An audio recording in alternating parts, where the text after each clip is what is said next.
Hello everyone, welcome back to the channel.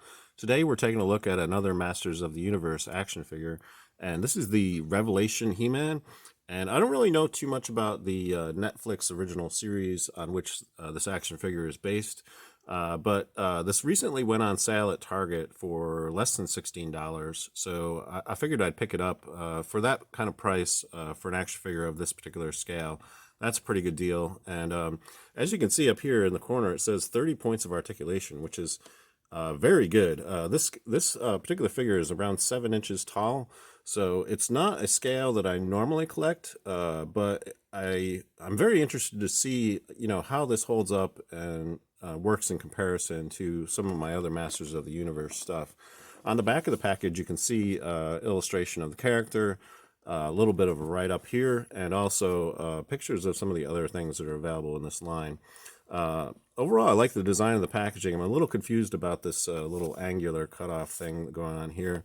That kind of seems a little bit unnecessary, but overall, I think it looks good. And let's get this out of the package so we can take a look at the details, the articulation, and also do some side-by-side comparisons with some of the other Masters of the Universe stuff that I have in my collection.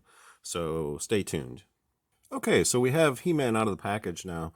And one of the first things that I did upon taking him out of the package was to swap out this hand, because the hand that is on the figure initially in the package is this fist, so which cannot hold the sword. So I initially just took that right off the figure and swapped it out for the hand that can actually hold the sword. So yeah, I'm not sure why that decision was made to do the fist hand, on the figure, but it is what it is. It's very easy to do the swap outs in terms of changing out the hands, and they do come with two extra hands. Obviously, the fist hand that comes on the figure, the gripping hand, and then there's also a gripping hand on the other side, so you could actually have him hold the sword in the other hand. So that's very cool. And the hand that comes on the figure is the one designed to actually hold the shield. So that one makes sense, actually, to have that on the figure, because you can basically slip the shield right on, and it's in the correct position to be holding the shield like that. So that looks great. And overall, I'm pretty happy with all the details on this. It should be noted that this figure is a little bit more yellow in tone than the Origins He-Man. So there's a little bit of a color difference there in terms of the skin tone. Overall, really liking the detail on this. I'm not as crazy about the head sculpt on this, but I do like the sort of wash that they did over top of the hair. It gives a little bit of a grittiness to it. So that's kind of nice. But yeah, he looks a little bit too happy. I feel like He-Man should be struggling a little bit more rather than, living the carefree lifestyle. So when I see this kind of expression on He-Man, I'm sort of like, I don't know about that. So yeah, I think they could have done a little bit better in terms of the expression that he has on his face. But let's go over articulation. As you can see, he can hold the sword and the shield just fine, and those accessories come off the figure with no problem. At the head, he's on a ball joint, very much like the Origins line, so he gets a lot of articulation. Basically, you get side to side, front and back, and swivel. So that's very cool. At the shoulder, he can extend out. He also gets 360-degree movement at the shoulder. There's also a bicep swivel, as you can see there. There's a double joint at the elbow, so that's very nice. So a lot of articulation there. At the wrist, he can bend back and forth like this, and also a swivel. And also, it should be noted, when you remove the hand, you can actually remove this little wrist piece as well. So that allows you to change the wrist pieces on either side too. So, because you can pop this one off and switch this over to the other side if you want to. So that's kind of a nice feature in case you want this gauntlet to be on this side instead. It's very easy to do that change. And then at the mid-torso, he's got side to side, front and back, and swivel. And then at the waist, there's just a single joint there, just single swivel. At the hip, he can kick out, he can kick forward, he can kick back. These are vinyl pieces, so they actually flex quite a bit, so they don't really get in the way too much in terms of him being able to do the kick forward and back. There's also a thigh swivel right there. Also a double joint in the knee, so he can bend back quite a bit. So that's very nice. Also, there is a boot cut right here, so he gets a swivel there.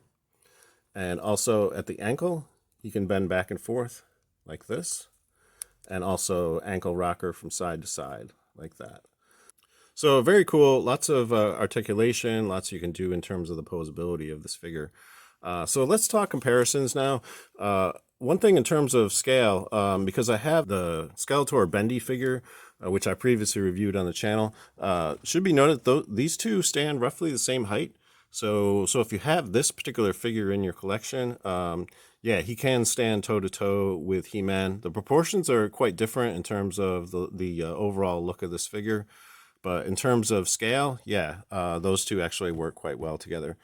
And I can show you in terms of scale what the difference is between like the Origins He-Man versus this He-Man. So you can see quite a bit of height difference here. But interesting things to note about the head sculpts are swappable because basically the ball joint that's on this figure and this figure are pretty much the same. So, and I can show you an example of that because you can pop off the head on this like so, and then you could pop on any one of the various head sculpts that came with the Origins line. So, and actually, I actually kind of like the look of that. You know, and there's obviously plenty of other head sculpts that came with the Origins line. Yeah, you could pop that on and completely change the look of He-Man.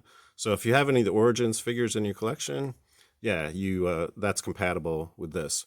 It should be noted that the hands, however, I thought initially like that the attachment point was the same, but it does appear that there's a little bit of a size difference between those two, and I can show you.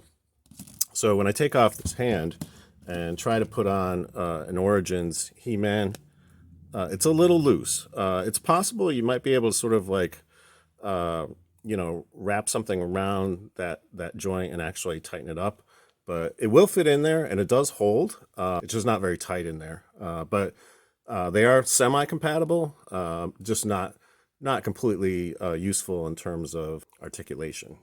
So one other thing I want to try out is because this particular chest piece is actually removable. I'm going to see if I can fit the one from the Origins line on this figure, because it does seem like the chest area is roughly the same size. So let's give that a try. Okay, so here we can see basically the accessories from the Origins line, including the shield, the chest piece, and the axe. All will work with this figure. It is difficult to get this on here. You actually have to kind of squeeze the legs together and sort of force it up through there because there's no flexibility in terms of this piece. But it is possible to do. I was able to achieve it. And this power sword will fit in this little loop that's on the back of this chest piece too. So that's cool. So if you want to take the various accessories from your Origins He-Man and put them on this He-Man, yes, it is possible to do that. And the opposite is also true. You can actually take the accessories from Revelation He-Man and actually put them on the Origins He-Man as well. And he will hold the sword. It's a little bit of a tight fit in the hand, but yeah, he will hold the power sword that comes with Revelation He-Man, and also the shield, and also the chest piece. They all will fit on the Origins He-Man. So that's kind of nice. That's all I have for you today. If you enjoyed this video, please give it a thumbs up. And if you'd like to see more Masters of the Universe content, stay tuned to the channel and think about subscribing, because I will be covering more of this kind of stuff in future videos. Until next time, I hope you're having a great day, and thanks for watching.